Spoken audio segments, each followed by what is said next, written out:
Sejumlah orang percaya dan mengalami kesehatan yang lebih baik berkat sel punca alias stem cell alias sel darah tali pusat.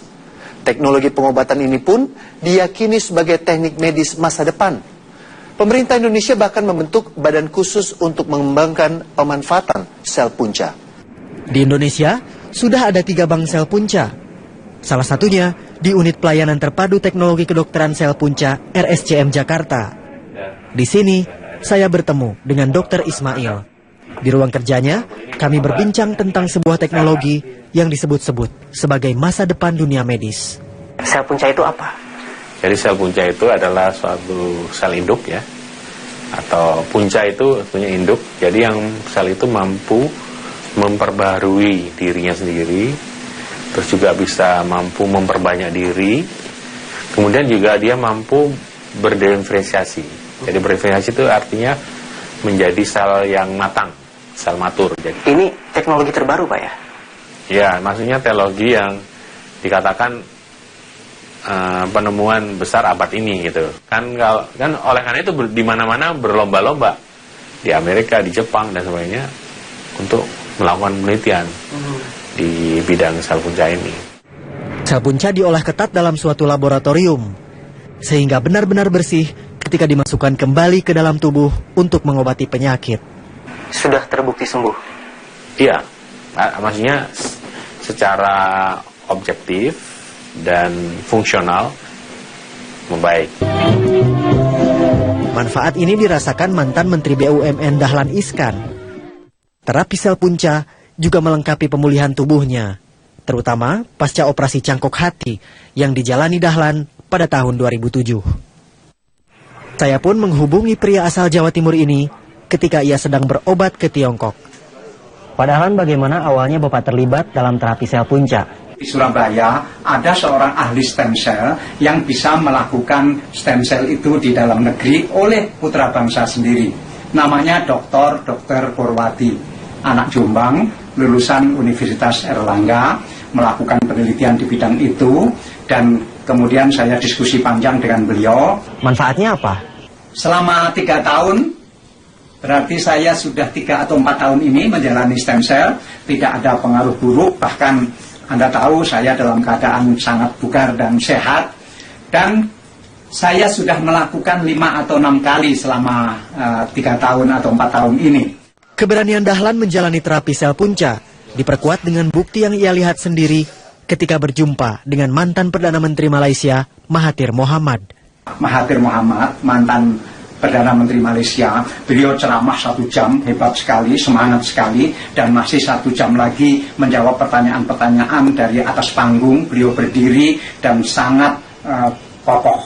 Padahal 3 tahun sebelumnya saya ketemu beliau di Kuala Lumpur dalam keadaan dipapah, sangat lemah badannya.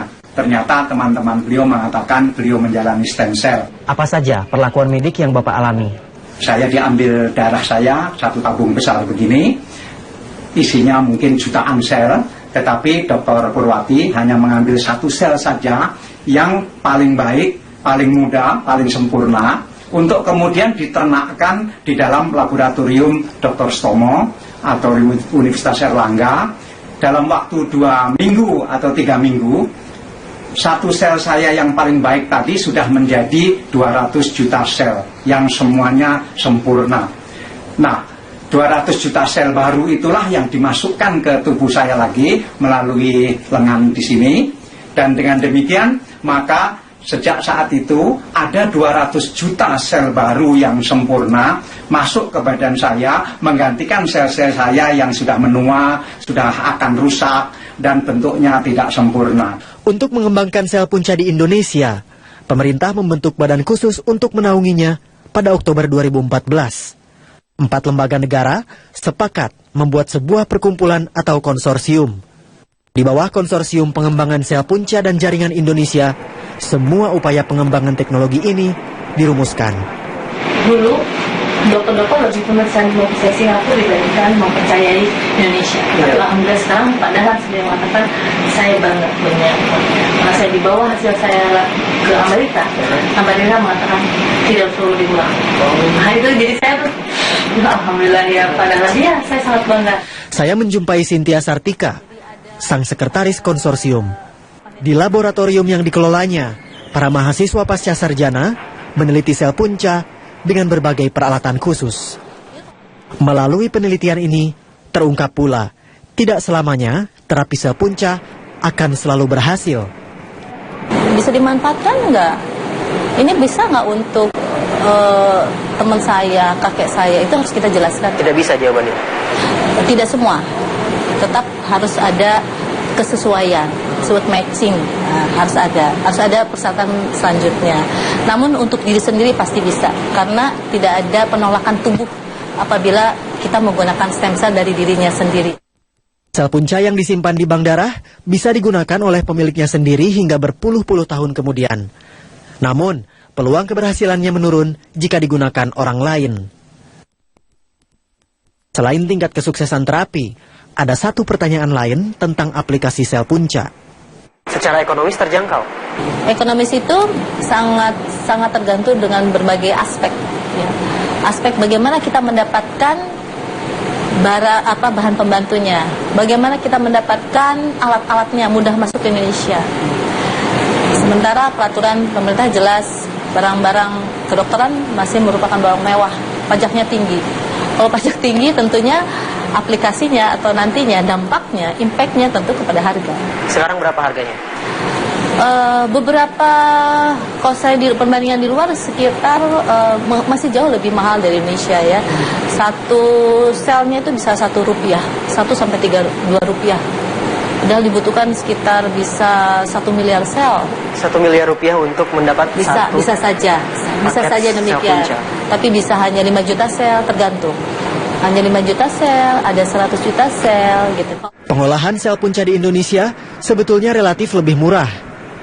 Di Surabaya, Dahlan Iskan mengaku hanya perlu membayar 10 kali lebih murah dibanding harga terapi sel punca di luar negeri. Meski demikian, ada pula yang mempercayakan pengolahan sel punca ke luar negeri walaupun rentan melanggar aturan. Dalam Peraturan Menteri Kesehatan RI nomor 48 tahun 2012 disebutkan, sel punca dari darah tali pusar dilarang dikirim dan disimpan di luar wilayah Indonesia. Sel punca darah tali pusar dilarang disimpan di luar negeri karena pengolahannya tidak bisa diawasi langsung oleh pemerintah Indonesia. Menurut Cynthia, justru pemerintah Indonesia lah yang perlu menyediakan bank penyimpanan sel punca. Karena memang di Indonesia kan belum ada public bank. Artinya pemerintah mensupport dana untuk setiap masyarakat Indonesia disimpan, dibayarin oleh pemerintah seperti di Inggris, di Kanada. Indonesia belum punya. Belum ada. Jadi artinya orang-orang yang mampu tentunya ya sudah saya mau menyimpankan. Jadi memang ini tidak semua masyarakat bisa menjangkau ini tentunya.